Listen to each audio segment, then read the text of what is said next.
तो आज की क्लास में हमें ये असाइनमेंट एक टास्क मिला था, ठीक है। इस तरह का हमें एक इंटरफेस बनाना था जिसके अंदर ये बॉक्स है, इमेज है और ये सब चीज़ें हैं। अब ये करने के लिए सबसे पहले अभी काफ़ी स्टूडेंट्स हैं जिन्हें फ़ोल्डर्स, मतलब ज़्यादा तो नहीं है लेकिन दो तीन ऐसे हैं जिन्हें फ़ोल्डर्स तक बनाने नहीं आ रहे। तो क्या करना है, आपने पहले तो अपने कोई भी एक लोकेशन सेलेक्ट कर लेनी है। अब आप कहीं पे भी बना सकते हैं, डी में, ई में। मैं फ़िलहाल के लिए डेस्कटॉप पे बना रहा हूँ। डेस्कटॉप पे बनाने के लिए आप न्यू फोल्डर पे क्लिक करके फ़ोल्डर बनाएंगे। इसको हम बोलते हैं बॉक्स, बॉक्स नाम रख लेते हैं फ़ोल्डर का, ठीक है, या ग्रिड बॉक्स बोलते हैं इसको। ग्रिड बॉक्स मैंने नाम रख लिया। इसके अंदर मैं जाऊँगा और अपना वी एस कोड ओपन करूँगा। वी एस कोड ओपन करने का तरीका भी नहीं आ रहा किसी को, तो वो ऐसे कर सकता है, फोल्डर बना के वी एस कोड यहाँ से भी ओपन करके फ़ोल्डर सेलेक्ट कर सकता है। आप लिखेंगे वी एस कोड लिखेंगे और उसके बाद अब आपने यहाँ पे जो है ना अपना फ़ोल्डर सेलेक्ट करना है। ओपन फोल्डर, ओपन फोल्डर के बाद डेस्कटॉप, डेस्कटॉप के बाद ये ग्रिड बॉक्स का हमने फ़ोल्डर बनाया था, इसको सेलेक्ट कर लिया। सेलेक्ट फोल्डर, आपका फ़ोल्डर आपके वी एस कोड में ओपन हो जाएगा। बातें नहीं करें, सब स्क्रीन पे देख लें अभी, ठीक है। अब उसके बाद पहली चीज़, पहला काम क्या करना है, इंडेक्स की फ़ाइल बनानी है। इंडेक्स की फ़ाइल बनाई, index dot H T M L, और एक बॉयलर प्लेट लगाई उसके अंदर। बॉयलर प्लेट लगाने के लिए शिफ्ट+1 दबाते हैं और इंटर करते हैं, बॉयलर प्लेट लग जाती है। इस तरह से आपका HTML का बेसिक लेआउट आ जाता है। उसके बाद टाइटल में आपने कुछ भी रख देना है, लाइक बॉक्सेस, ठीक है, आप कुछ भी टाइटल दे सकते हैं। उसके बाद आपने क्या करना है, इसको जो है ना गो लाइव करना है। जब गो लाइव करेंगे तो ये आपके पास खुल गया। अभी हमारा ये एम्प्टी है। अब पहली चीज़ क्या करनी है, अगर हम डिज़ाइन देखें, पहले डिज़ाइन को समझना होता है, सही है। कोई भी काम करने से पहले डिज़ाइन को समझना होता है कि आप बनाने क्या वाले हैं। अब ये डिज़ाइन बनाना है आपको, तो आप क्या करेंगे, पहले आपको पता है कि ये एक बॉक्स बना हुआ है, ठीक है, ये भी एक बॉक्स बना हुआ है, ये भी एक बॉक्स बना हुआ है। अब ये एक पेरेंट एलिमेंट है बॉक्स, जिसके अंदर कुछ चाइल्ड एलिमेंट है, जैसे एक इमेज लगी हुई है, कैमरा है, टेक्स्ट है, बटन है, ठीक है। अब ये चारों पेरेंट ने अपने आप में, फिर इसके अंदर इनके चाइल्ड्स हैं। अब ये तो पेरेंट चाइल्ड ऐसे हो गए कि ये पेरेंट ये चाइल्ड, लेकिन ये चारों भी किसी के चाइल्ड हैं, ठीक है। वो क्या है, सेक्शन है जो कि हमें नज़र नहीं आ रहा अभी। एक पीछे बॉक्स है जिसके अंदर ये चारों चीज़ें रखी हुई हैं, तो वो उनका पेरेंट कहलाएगा। तो हम क्या करते हैं, सबसे पहले हम एक सेक्शन बनाते हैं। अब ये सेक्शन कौन सा होगा, जो यहाँ से लेके ये पूरी विड्थ ले रहा होगा। उसके लिए हम लिखेंगे सेक्शन टेक, सेक्शन, ठीक है। अब ये अभी फ़िलहाल आपको नज़र नहीं आएगा, अगर हम अपने वाले ब्राउज़र में जाएं, ये हमारा है, ठीक है। इसका मैंने नाम रखा हुआ बॉक्सेस। तो अभी हमें नज़र नहीं आएगा। नज़र करने के लिए क्या करना है हमें, वैसे तो हम इसके अंदर कोई टेक्स्ट भी लिखेंगे तो भी ये हमें फिर नज़र आने लग जाएगा, लेकिन बॉक्स हमें अभी भी नज़र नहीं आ रहा। लेकिन सेक्शन भी क्या करता है, सेक्शन भी हमें एक बॉक्स प्रोवाइड करता है। उसको देखने के लिए क्या करना है, एक और फाइल बनाएंगे style.css की फाइल बनाएंगे, style.css, और HTML में उस फाइल को लिंक करेंगे। आप लिखेंगे लिंक css style.css। चेक करेंगे कि CSS की फाइल चल रही है या नहीं। बॉडी को बैकग्राउंड कलर दे के देख लेंगे, आपको पता चल जाएगा आपकी फाइल कनेक्टेड है या नहीं। अगर रेड कलर दे रहे हैं, रेड कलर आ रहा है, इसका मतलब आपकी फाइल HTML से कनेक्ट हो चुकी है, CSS वाली। अब क्या करना है, सबसे पहला काम हम करते हैं, जो मैंने बताया था आपको पहले भी, अपनी CSS को रीसेट करते हैं। CSS को रीसेट करने के लिए मैंने बताया था यूनिवर्सल सेलेक्टर का, बताया था आपको। यूनिवर्सल सेलेक्टर क्या करता है, जितने भी आप एलिमेंट HTML में लिखेंगे उनकी सबकी पेडिंग मार्जिन वो रिमूव कर देगा। तो आपने करा मार्जिन, मार्जिन 0, पेडिंग 0। ये करने के बाद अब हम आते हैं सेक्शन पे। अब सेक्शन को कॉल करने के लिए, अब क्योंकि हमारे पूरे पेज पे एक ही सेक्शन होने वाला है, मतलब अगर हम डिज़ाइन में देखें तो हमें फ़िलहाल एक ही सेक्शन की ज़रूरत है जिसके अंदर हम ये 4 बॉक्सेस रखेंगे। तो मुझे इसको यूनिक बनाने की ज़रूरत नहीं है, ठीक है, क्योंकि ये एक ही सेक्शन हमें चाहिए। अगर हमें मल्टीपल चाहिए होते और हर सेक्शन का अलग डिज़ाइन होता, तो फिर मैं उसको ID दे के यूनिक करता या उसको क्लास देता। तो मैं इसको डायरेक्ट टारगेट कर सकता हूँ क्योंकि ये एक ही एलिमेंट होगा। अब सबसे पहले मैंने लिखा सेक्शन। सेक्शन लिखने के बाद उसको चेक करना है कि वो सेक्शन के कितना है, ठीक है। बैकग्राउंड मैंने इसको दिया ब्लू। अभी भी क्या नज़र नहीं आएगा, क्यों नज़र नहीं आएगा, क्योंकि इसके अंदर कोई कंटेंट नहीं है, बट फिर भी आप इसको हाइट देके देख सकते हैं। अगर आप इसको हाइट देंगे 100 पिक्सल की तो ये आपको नज़र आ रहा है बैकग्राउंड। अब अगर देखें तो ये यहाँ से लेके यहाँ तक का है इसका बैकग्राउंड। तो हमें पता है कि हमारा सेक्शन दिख रहा है। अब हम इस हाइट को हटा देंगे। अब दूसरा काम हमें क्या करना है, इसके अंदर एक बॉक्स बनाना है, ये वाला बॉक्स बनाने के लिए सेक्शन के अंदर हम आएंगे और हम एक बनाएंगे डिव। अब ये डिव बन गई। अब इस डिव को भी आप डायरेक्ट कॉल कर सकते हैं, वरना तो क्या कर सकते हैं, आप इसको एक आईडी भी दे सकते हैं। इसको आप आईडी देते हैं बॉक्स की और उस बॉक्स को यहाँ पे कॉल कर लें। आईडी कैसे कॉल करते हैं, हैश लगा के आगे लिखेंगे बॉक्स और उसके अंदर आप इसको भी देखने के लिए कोई बैकग्राउंड कलर दे देंगे। बाद में हम हटा देंगे भले बैकग्राउंड। अब ये हमें नज़र नहीं आएगा। क्यों नज़र नहीं आएगा, क्योंकि इसके अंदर कुछ भी कंटेंट नहीं है। और देखने के लिए अगर हम इसको हाइट दे देंगे तो हमें फिर ये नज़र आने लगेगा। ठीक है, अब ये रेड नज़र आ रहा है, क्यों, क्योंकि बाय डिफ़ॉल्ट इसकी जो विड्थ है वो फुल है, इसकी विड्थ फुल है, 100% तक है। तो मैं बैकग्राउंड कलर हटा देता हूँ। अब अगर हम डिज़ाइन में आए तो डिज़ाइन में हमारे पास पहली चीज़ है, एक इमेज लगी हुई है एक बॉक्स के अंदर। इमेज लगी हुई है बॉक्स के अंदर, कैसे, क्योंकि हमें दिख रहा है इमेज के अराउंड जो है ना बैकग्राउंड कलर आ रहा है और एक सर्किल बना हुआ है। वो कैसे करेंगे, अब आपने डिफ के अंदर क्या करना है, इस डिफ के अंदर आपने एक और डिफ बनाना है। ठीक है, उसको क्लास देनी है। अच्छा, एक शॉर्टकट बताता हूँ क्लास डिफ के साथ देने का। आप क्या करेंगे, डायरेक्ट क्लास का नाम लिखेंगे ना, जब डॉट इमेज बॉक्स और इंटर करेंगे तो वो आपको डिव बना के साथ के साथ क्लास भी अटैच करके दे देगा। तो ये एक साथ काम हो जाएगा। ठीक है, अब इसके अंदर आपने क्या करना है, इमेज रखनी है। इमेज रखी। अब यहाँ पे हमें कोई इमेज लेके आनी है। अब इमेज हम लेके आते हैं यहीं से फोल्डर से, ये हमारी इमेज है। अब मेरे को डायरेक्टरी अपनी अच्छी रखनी है तो मैं क्या करूँगा, एक बॉक्स बनाऊँगा इमेजेस के नाम से। इमेजेस के अंदर मैं इस इमेज को पेस्ट कर दूँगा। ठीक है, ये हमारी इमेज इसके अंदर पेस्ट हो गई है। अब इसको मैंने इमेज का पाथ देना है। मैंने पाथ का आपको बताया था। पहले आप इमेजेस के फोल्डर में जाएंगे, फिर उसके बाद कैमरा में जाएंगे और इसको अल्टर में आपको टेक्स्ट देते हैं, तो मैंने लिख दिया कैमरा इमेज। तो इस तरह से हमें ये इमेज एक शो हो रही है यहाँ पे बनी हुई। अब अच्छा, इसके तो इमेज के अंदर ही बैकग्राउंड है, लेकिन अगर नहीं हो तो कैसे करोगे, एक डिव बना के और उसको भी दोगे। इसको करके देखते हैं। इसका इमेज का बैकग्राउंड रिमूव करना है हमें। हमने लिखा रिमूव वीजी।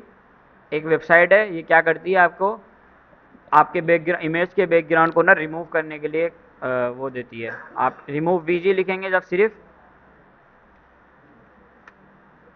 उसके बाद इस वेबसाइट को ओपन करेंगे तो यहाँ पे आप जो भी इमेज अपलोड करेंगे ना, ये उसकी क्या करेगी, आपको बैकग्राउंड रिमूव करके देगी। डेस्कटॉप में जाएंगे, हमने फोल्डर बनाया था ग्रिड बॉक्स के नाम से। ये इमेज, ये मैंने इमेज इसको दी।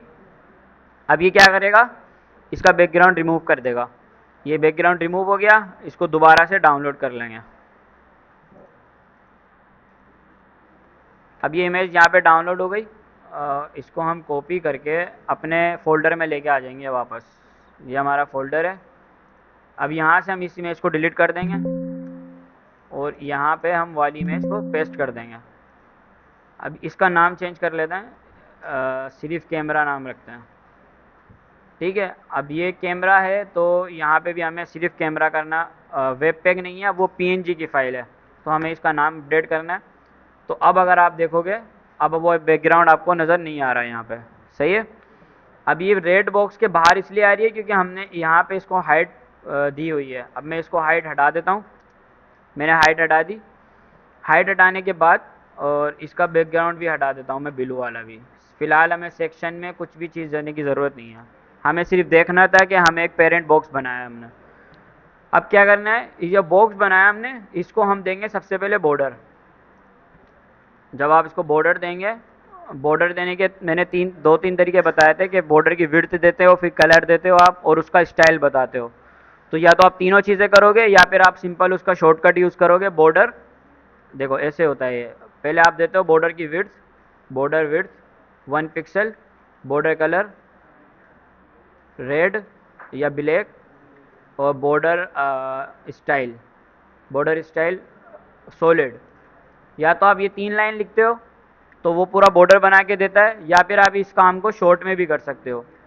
इस काम को शॉर्ट में कैसे करेंगे, सिर्फ बॉर्डर लिख के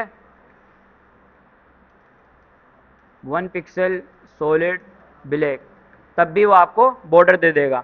तो अब अगर आप देखो इस इमेज के अराउंड आपको एक बॉर्डर नज़र आ रहा है, लेकिन फुल विड्थ है, क्यों? क्योंकि डिव जो है हमारा ब्लॉक एलिमेंट होता है।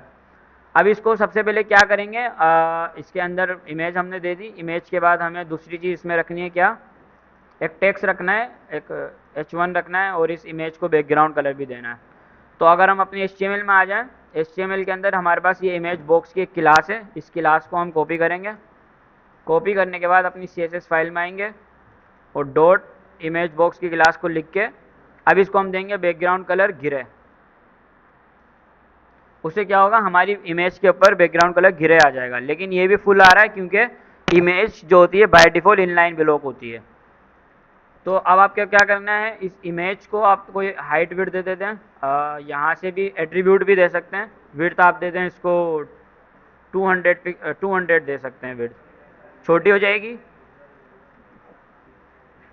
छोटी होने के बाद अब आपने इस बॉक्स को भी छोटा करना है, क्योंकि हमारा ये जो बॉक्स आप देख रहे हो ये इतना बड़ा है। तो इसको छोटा करने के लिए क्या करोगे, इस बॉक्स को आप विड्थ दोगे 400 पिक्सल की विड्थ दोगे आप। 400 जब दोगे तो हमारा बॉक्स भी छोटा हो जाएगा, लेकिन अभी ये पूरा इमेज इसमें नज़र आ रहा है। उसको लिए क्या करना है, हमें अब इस बॉक्स को थोड़ी सी पेडिंग देनी है। पेडिंग 10 पिक्सल दोगे तो अब ये आपको बॉक्स के और इमेज के बीच में थोड़ा सा गैप नज़र आ रहा है, ठीक है। उसके बाद आप क्या करोगे, अब इसकी जो बॉक्स है ना, उस बॉक्स को आप दोगे बॉर्डर रेडियस। बॉर्डर रेडियस आप दे दोगे, कितना दोगे, 50%, क्योंकि वो हमें अराउंड बिल्कुल उसमें चाहिए। इसको 100% भी दोगे तो वो पूरा हो जाएगा। अच्छा, इसकी हाइट को थोड़ा सा छोटा करना पड़ेगा। अब जो हमने हाइट यहाँ रखी है 200 की रखी है, तो इसकी हाइट भी हम कितनी रखेंगे, सॉरी विड्थ विड्थ रखेंगे 200 पिक्सल की। तो ये हमारा राउंड एक बॉक्स बन गया, राउंड। अब इसको सेंटर कैसे करना है, सेंटर करने के लिए या तो हम इस बॉक्स को टेक्स्ट अलाइन देंगे, लेकिन उससे क्या होगा, हमारी सारी चीज़ें सेंटर हो जाएंगी। ये टेक्स्ट भी सेंटर हो जाएगा, ये बटन भी सेंटर हो जाएगा, लेकिन मैं चाहता हूँ कि ये सारी चीज़ें लेफ्ट साइड पे रहें, सिर्फ मेरा ये बॉक्स सेंटर हो। उसके लिए मैंने बताया था आप यूज़ करो मार्जिन का। मार्जिन हम जब लिखते हैं तो हम दो तरह से देते हैं। पहली वैल्यू हमारी टॉप और बॉटम होती है, दूसरी वैल्यू हमारी लेफ्ट और राइट होती है। तो टॉप और बॉटम से मैं 0 दूंगा, क्योंकि मुझे टॉप और बॉटम से मार्जिन नहीं चाहिए, और लेफ्ट और राइट से मैं दूंगा ऑटो। तो जब मैं इस तरह से मार्जिन दूंगा हमारा बॉक्स सेंटर में आ जाएगा, ठीक है। अब ये बॉक्स हमारा सेंटर में आ गया। सेंटर में आने के बाद हमारा इमेज वाला काम हो गया। अब इसको मैं मज़ीद छोटा करना चाहूँ वो कर सकता हूँ, मैं इसको 100 दे दूँ, ठीक है। फिर मुझे इमेज को भी 100 करना पड़ेगा, ठीक है, ये इतना छोटा भी हो जाएगा। अब क्या करना है आपने, ये इमेज हो गई हमारी। इमेज के बाद हमने जाना है दोबारा HTML की फाइल में, और अब हमारे पास इमेज के बाद यहाँ पे थोड़ा सा स्पेस है, फिर एक H1 है और एक पैराग्राफ है। तो मैं इस बॉक्स को तो छोड़ दूंगा, क्योंकि अगर मैं इस बॉक्स में लिखूंगा कुछ भी, ये इमेज का बॉक्स है, अगर मैं इसके अंदर कुछ भी लिखूंगा तो फिर वो मुझे अपने इस बॉक्स के अंदर नज़र आएगा। तो मुझे इस बॉक्स के बाहर लिखना होगा, सही है। जब मैं इस बॉक्स से बाहर लिखूंगा तो क्या, कैसे, मतलब अब मैं ये बॉक्स मेरा इमेज का ख़त्म हो गया। हम इसको ये भी कमेंट भी लगा सकते हैं कि ये इमेज सेक्शन है, ठीक है। ये यहाँ पे हम इमेज क्रिएट की हमने कमेंट लगाया। अब कमेंट के बाद इस डिव के बाद मैं आऊँगा नीचे, यहाँ पे मैं इसको बोलूँगा ये है कार्ड कंटेंट है, ठीक है। ये जो हम कार्ड बना रहे हैं या जो भी हम बॉक्स बना रहे हैं उसका कंटेंट है। उसके लिए मैं क्या करूँगा, एक और डिव बना सकता हूँ। एक और डिव बनाऊँगा, डिव के अंदर मैं रखूँगा H1 और उसमें मैं लिखूँगा कैमरा। तो अब ये मुझे यहाँ कैमरा नज़र आ रहा है, सही है। अब इस कैमरा को मुझे ब्लू कलर देना है, तो पहले मैं क्या करूँगा, इसको कोई क्लास दे दूंगा। इसको मैं बोलूँगा ये क्या है, कार्ड कंटेंट है हमारा। ये कार्ड डिटेल लिख लेते हैं, क्यों इसको मुश्किल करें, कार्ड डिटेल लिख लेते हैं, ठीक है। इसमें कार्ड की डिटेल आएगी। अब CSS फाइल में बातें नहीं करें, CSS फाइल के अंदर आप आएंगे, आपने अपनी CSS फाइल में इसको कॉल करके अब क्या करना है, हमने इसको बैकग्राउंड कलर देना है टेक्स्ट को। तो हमें पता है जो कार्ड कंटेंट है वो एक डिव है, डिव के अंदर कार्ड डिटेल हमने लिखी हुई है, इसका चाइल्ड है H1। तो मैं इसके चाइल्ड को कैसे टारगेट करूंगा, हमें पता है कार्ड डिटेल के अंदर अगर H1 को टारगेट करना है, एंगल ब्रैकेट लगा के मैं H1 लिखूंगा तो H1 को टारगेट कर सकता हूँ। उसके बाद मैं उसको कलर दे दूंगा, कलर में ब्लू दूंगा इसको, तो मेरा कलर ब्लू आ गया। अब उसके बाद H1 के बाद इसी तरह से मैं एक और पैराग्राफ लिखूंगा P, और उसके अंदर कुछ लोरेम लिख दूंगा 20। तो ये मुझे इस तरह से मेरा लोरेम दिख रहा है, सही है क्या? अब हम डिज़ाइन के थोड़ा, ये लोरेम आ गया, उसके बाद एक और प्राइस लिखा हुआ है। अब इस प्राइस के लिए आप कोई से भी टैग यूज़ कर सकते हैं, मतलब आप स्पेन भी यूज़ कर सकते हैं, पैराग्राफ भी दूसरा यूज़ कर सकते हैं, ठीक है। तो कैसे करेंगे, इस पी के बाद आप दोबारा से एक स्पेन लिखेंगे, और उसके अंदर आप लेट से आपने लिखा, यही कॉपी करके लिखते हैं हम, तो ये हमारा इस तरह से प्राइस आ गया। अब अगर इन तीनों के बीच में हमें स्पेस देनी है तो हम क्या करेंगे, या तो हम इस तरह से ना एक एक करके करेंगे, मतलब हम लिखेंगे कि मार्जिन बॉटम 10 पिक्सल, तो अब वो H1 के बाद 10 पिक्सल की मार्जिन दे देगा। इसी तरह से हम दोबारा से इसको, अब हम P के लिए भी यही काम करेंगे, और यहाँ से कलर हटा देंगे, सिर्फ मार्जिन बॉटम देंगे। तो अब हमें तीनों के बीच में स्पेस नज़र आ रहा है, सही है। इसके नीचे भी मार्जिन बॉटम नज़र आ रही है, पैराग्राफ के नीचे भी मार्जिन बॉटम नज़र आ रही है। क्या हम इस तरह से कर सकते हैं? अगर हम इसको ऐसे ना करें, हम सिर्फ लिखें डॉट कार्ड डिटेल और उसके ऑल सेलेक्टर्स और मार्जिन बॉटम,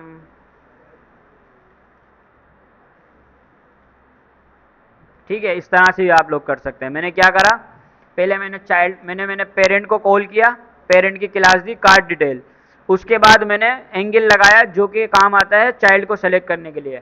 अब इस स्टार साइन का क्या मतलब होता है, यूनिवर्सल, लेकिन पूरी HTML का यूनिवर्सल नहीं, जो कि कार्ड डिटेल के अंदर आ रहा है उसका यूनिवर्सल। मतलब कार्ड डिटेल में जितने भी एलिमेंट्स होंगे ना, ये सबको सेलेक्ट कर लेगा। अभी अगर मैं इसके अंदर आपको दिखाऊं, मैं कलर लिखूं, कलर रेड में अगर लिखूं तो सबका कलर रेड हो जाएगा, देख रहे हो, ये भी रेड हो गया, ये भी रेड हो गया। क्यों? क्योंकि वो सबको सेलेक्ट कर रहा है। तो इस तरह से आप क्या कर सकते हो, मार्जिन बॉटम दे के, सॉरी, सबको सेलेक्ट करके मार्जिन बॉटम दोगे तो सबके बीच में 10 पिक्सल की स्पेस आ जाएगी। अब हमारा लास्ट स्टेप क्या है, लास्ट स्टेप में हमें बटन बनाना है। अब बटन का हमने वैसे पढ़ा नहीं था, लेकिन एक बटन भी हमारे पास एलिमेंट होता है। अब हम क्या करेंगे, स्पेन के बाद ही एक और बटन टैग लिखेंगे, उसमें लिखेंगे add to cart. Add to cart जब हम लिखेंगे तो हमें यहाँ पे ये इसके बराबर में नज़र आ रहा है। क्यों? क्योंकि स्पेन इनलाइन एलिमेंट होता है। तो इसके दो तरीके हैं, या तो हम क्या करें, इसको नीचे लाने के लिए एक BR टैग लगा सकते हैं, तो वो क्या करेगा, लाइन ब्रेक करके उसको सेकंड लाइन पे ले आएगा, या तो ये कर सकते हैं हम, या फिर हम क्या कर सकते हैं, इस स्पेन की डिस्प्ले को ब्लॉक भी कर सकते हैं। लेकिन फिलहाल हम BR रखते हैं, ठीक है। अब BR लिखने के बाद, अब ये कार्ड डिटेल है, ठीक है। अब हम नीचे आएंगे बटन में। अब बटन को हम डायरेक्ट कॉल कर रहे हैं क्योंकि बटन भी हमारे पास एक ही है। मैंने बटन को दिया बैकग्राउंड ब्लू, जब मैंने बैकग्राउंड ब्लू दिया तो उसने मेरा बैकग्राउंड ब्लू कर दिया। अभी इस बटन के अंदर स्पेस देनी है, हेलो, स्क्रीन पे देख लें, इस बटन के अंदर स्पेस देनी है, ना कि मुझे बाहर देनी है। तो मैं क्या यूज़ करूँगा, पेडिंग का यूज़ करूँगा। अब इस बटन को आप पेडिंग दे दें 10 की, पेडिंग 10 पिक्सल, तो आपके बटन के अंदर ये स्पेस आ जाएगी। ज़्यादा लग रही है तो इसको थोड़ा सा कम कर सकते हैं, 8 पिक्सल कर सकते हैं। और अब ये कलर इसका देख रहे हो ब्लैक हो रहा है, तो इसको कलर को हम कर सकते हैं वाइट, कलर वाइट दे देंगे, कलर वाइट हो जाएगा। इसको रेडियस देना है, रेडियस इसको राउंडेड करता है, तो हमने लिखा बॉर्डर रेडियस, और 10 पिक्सल का हमने इसको रेडियस दिया, तो ये थोड़ा सा राउंडेड हो गया। ज़्यादा लग रहा है, इसको कम कर सकते हैं 5 पिक्सल।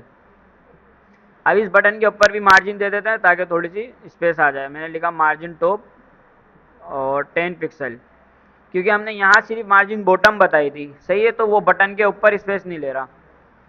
अब ये मार्जिन ऊपर भी आ गई, सबके बीच में बराबर का स्पेस आ गया, हमारा कार्ड रेडी हो गया। अब हमें करना क्या है, इस कार्ड की कॉपी बनानी है 4, ठीक है। तो ये हमारा एक बॉक्स है, इसको कमेंट लगाएंगे कि ये हमारा बॉक्स है। ये बॉक्स स्टार्ट हो रहा है यहाँ से, स्टार्ट, और ये बॉक्स हमारा यहाँ पे एंड हो रहा है, बॉक्स एंड। ठीक है, ये बॉक्स हमारा स्टार्ट और एंड हो रहा है। अब इस बॉक्स की हमने 4 कॉपी बनानी है। मैंने क्या कॉपी, उसके बाद एक स्पेस दिया पेस्ट, उसके बाद एक और स्पेस दिया पेस्ट, उसके बाद एक और स्पेस दिया पेस्ट। तो ये हमारे इस तरह से 4 बॉक्सेस हमें नज़र आ रहे हैं। अब क्या करना है, इन बॉक्स को एक रो में रखना है। रो में रखने के लिए मैंने बताया था डिस्प्ले इनलाइन प्रॉपर्टी होती है, लेकिन इनलाइन जब आप इमेज यूज़ करेंगे तो इनलाइन उसमें काम नहीं करेगी, क्योंकि इमेज की display by default inline block होती है। तो आपने क्या करना है, इस बॉक्स को डिस्प्ले देनी है, display inline block. Inline block लिखेंगे तो ये आपको एक लाइन में सारे नज़र आ जाएंगे। अब हम अगर देखें तो हम डिज़ाइन के करीब करीब हैं, थोड़ा सा फ़र्क है कि इसके बीच में स्पेसिस है। पहले तो यहाँ साइड से स्पेसिस है, उसको इस स्पेस को देने के लिए हमें किसको स्पेस देना होगा, कोई बता सकता है? सेक्शन को स्पेस देना होगा। क्यों? क्योंकि ये सारे चाइल्ड सेक्शन के अंदर हैं। अगर हम इस सेक्शन को दोबारा से कॉल करें, जिसको हमने स्टार्ट में कॉल किया था सेक्शन, और अगर इसको बैकग्राउंड कलर दे दें, तो अगर आप देखो तो ये सेक्शन के अंदर हैं सारे बॉक्स। तो जब आप इसका बैकग्राउंड हटा के इसको पेडिंग दोगे, पेडिंग 20 पिक्सल दोगे, तो इसके अराउंड में आपको जो है ना पेडिंग नज़र आ जाएगी। ये ठीक है, ये सबके अराउंड में पेडिंग नज़र आ रही है। अब क्या करना है, हर बॉक्स को मार्जिन भी देनी है। ठीक है, तो मार्जिन देने के लिए क्या करेंगे, इसी बॉक्स के अंदर, इसी बॉक्स के अंदर आप मार्जिन दे देंगे। मार्जिन ऊपर नीचे से मुझे नहीं देनी, मैं 0 रखूंगा। लेफ्ट और राइट से मैं दे दूंगा 20 पिक्सल की। तो ये हमारी देख रहे हो इक्वली सबको मार्जिन मिल गई, यहाँ से सबके बीच में इक्वली मार्जिन आ गई। अच्छा, इसको राउंडेड करना है, डिज़ाइन के अंदर राउंडेड है, तो उसके लिए भी यहाँ पे हम बॉर्डर रेडियस लगा देंगे। बॉर्डर रेडियस 10 पिक्सल का रख देंगे। उससे क्या होगा, हमारे जो बॉक्सेज हैं वो राउंडेड हो जाएंगे। तो हम इसके जैसा हमने एक डिज़ाइन बना लिया है। सही है। अच्छा, इस इमेज, इस कलर को थोड़ा सा लाइट भी कर सकते हैं। ये ग्रे कलर है, ठीक है, इसको थोड़ा सा लाइट की तरफ लेकर आएंगे यहाँ से, तो ये थोड़ा सा लाइट हो जाएगा। इस तरह से आप कलर पिकर का टूल यूज़ करके इसको लाइट भी कर सकते हैं। तो ये इस तरह से एक ग्रिड बनती है। वैसे ग्रिड एक अलग टॉपिक होता है, हम आगे चल के पढ़ेंगे, लेकिन आप बिना ग्रिड के भी ये काम कर सकते हैं। ठीक है, तो हमारा डिज़ाइन रेडी है। अगर आप देखें तो सब कुछ सही लग रहा है, थोड़ी सी स्पेसिंग बस उसमें ज़्यादा है, टेक्स्ट ज़्यादा है, तो हम इसी टेक्स्ट को अगर कॉपी करें और इसमें रख दें पैराग्राफ के अंदर, अब वो सब जगह करना पड़ेगा। फ़िलहाल ये कि हमारा डिज़ाइन जो हम बनाना चाह रहे थे वो बन गया है। सही है।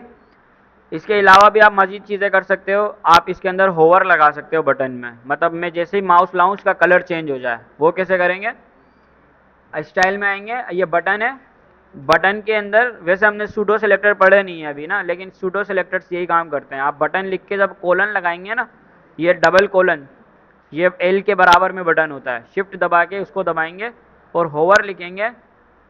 अब आप जब ब्रैकेट के अंदर जो भी बैकग्राउंड कलर देंगे ना, जैसे आपने ये वाला कलर दिया, तो जैसे ही मैं होवर करूंगा उसका कलर चेंज हो जाएगा। सही है। इस तरह से सूडो सेलेक्टर होते हैं जो कि आपको इस तरह से काम करते हैं बटन्स वगैरह के कलर चेंज करने में। अब जब मैंने बटन पे लगाया है तो ये सिर्फ बटन पे चलेगा, जिसके ऊपर भी लगाओगे आप उसका बैकग्राउंड कलर इसी तरह से चेंज हो जाएगा। इसके अलावा क्या कर सकते हैं, इस बॉक्स को शेडो भी दे सकते हैं आप लोग। एक प्रॉपर्टी होती है CSS में शेडो। कैसे, आप लिखोगे बॉक्स शेडो, बॉक्स शेडो लिख के आप, अब इसके अंदर जो है ना प्रॉपर्टीज़ बतानी होती है, या तो हम बिल्ट इन शेडोज लेकर आ जाएं। आपको एक वेबसाइट बताता हूँ, जब आप लिखोगे बॉक्स शेडो, ठीक है, बॉक्स शेडो जब आप लिखोगे इन CSS, तो ये 95 ब्यूटीफुल CSS बॉक्स शेडोज मिल रहे हैं आपको। इसमें जाओगे ना तो ये देख रहे हो, ये सारे बॉक्स शेडोज आपको यहाँ पे बने बनाए मिल रहे हैं। वैसे हम यूज़ भी कर सकते हैं, लेकिन आप यहाँ से भी कोई शेडो, जब मैं ये वाला यूज़ करना चाह रहा हूँ या ये वाला यूज़ करता हूँ, इसको मैं क्लिक करूँगा, ये कॉपी हो जाएगा। कॉपी करने के बाद मैं अपने इसमें अंदर आऊँगा और यहाँ पे पेस्ट कर दूँगा। बॉक्स शेडो बेसिकली क्या होता है कि आपको जो है ना उसको चारों तरफ से वैल्यूज़ बतानी होती हैं 0 पिक्सल। इसको जब हम पढ़ेंगे प्रॉपर्टी को प्रॉपर, तब मैं आपको मज़ीद समझाऊँगा कैसे होता है। अब अगर हम अपनी CSS में देखें तो थोड़ा सा यहाँ पे शेडो आ गया है। सही है, ये बॉक्स शेडो से आता है। अगर मैं बॉर्डर हटा भी दूंगा तो भी मुझे वो बॉक्स की विजिबिलिटी शो होगी बिकॉज ऑफ, ये देख रहे हो अभी भी मुझे बॉक्स विजिबल है। अब इसके अंदर मजीद आप जितना चाहे काम कर सकते हैं, बैकग्राउंड को चेंज कर सकते हैं, इन कार्ड्स को चेंज कर सकते हैं, इमेजेस लगा सकते हैं बैकग्राउंड में, तो ये सारी चीज़ें आप कर सकते हैं। तो इस तरह से हमारा ये पूरा होता है। ये शेडो को मैं हटा देता हूँ, लगाना चाहो आप लगा भी सकते हो। सही है, तो ये हमारा डिज़ाइन रेडी है। तो अब जिसको इशू आ रहा था, ये मैंने वैसे वीडियो रिकॉर्ड की है, वो क्या करेगा, घर से जाके इसको बनाएगा और बना के ये असाइनमेंट सबमिट करोगे जब मैं पोर्टल पे असाइनमेंट अपलोड करूंगा। ठीक है, ये आपने बना के पोर्टल पे सबमिट करना है। कैसे सबमिट करना है, गिटहब के थ्रू सबमिट करना है, गिटहब पे लाइव करना है। उसकी वीडियो आपके पास ग्रुप में पड़ी हुई है, उस वीडियो को देख के इसको बना के लाइव करके पोर्टल पे सबमिट करना है आपने। अलग अलग कलर देंगे तो फिर सबको अलग अलग आईडी देके टारगेट करना पड़ेगा। ठीक है, इस तरह से होगा।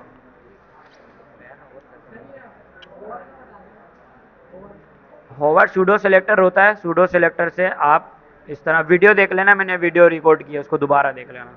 ठीक है, क्लास खत्म करते हैं, अभी थोड़ा सा वो